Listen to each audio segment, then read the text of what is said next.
وهذا كتاب أنزلناه مبارك فاتبعوه واتقوا لعلكم ترحمون. أعوذ بالله من الشيطان الرجيم.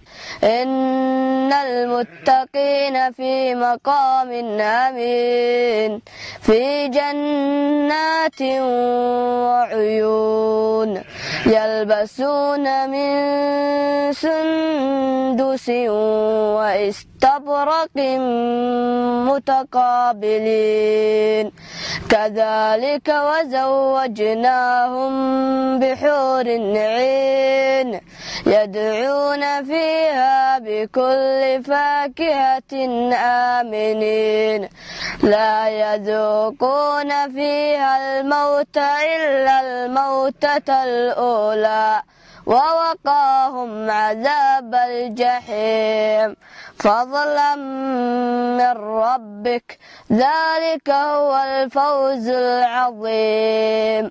فإنما يسرناه بلسانك لعلهم يتذكرون فارتقب إنهم مرتقبون. ونسعد قلب محزون بغير الله ما اتكلا